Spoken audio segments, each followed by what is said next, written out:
தமிழகத்தில் பயிறு வகை சாகுபடி செய்யப்படும் பரப்பை கணக்கிட்டால் மட்டுமே விலைவாசி உயர்வை தடுக்க முடியும் என்று MS சுவாமிநாதன் ஆராய்ச்சி நிறுவனம் தெரிவித்துள்ளது.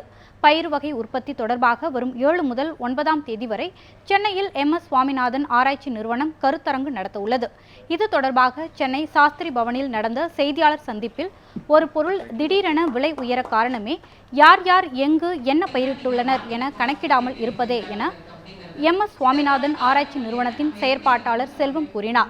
தற்போது பற்றாக்குறை காரணமாக 4 மில்லியன் டன் அளவுக்கு பருப்பு வகைகளை இறக்குமதி செய்து வருவதாகவும் ஆன்லைன் ட்ரேடிங் வளர்ச்சியால் விவசாயம் நசுக்கப்படுவதாகவும் செல்வம் கூறினார்.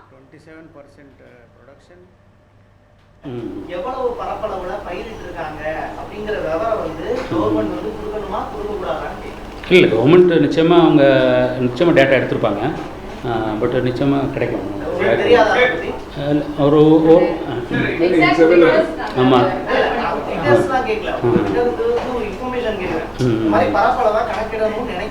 இல்லை, நிச்சயமாக அது எப்படின்னா இப்போ பல்ஸ் இந்த நம்ம பயிர் வகைகளுக்கு குரோ பண்ணுற ஏரியா அது ஒரு என்ன சொல்லுதுன்னா ஒரு முதன்மை பயிராக அவங்க பயிரிடாதால பெரும்பாலும் கணக்கெடுப்பு இல்லை.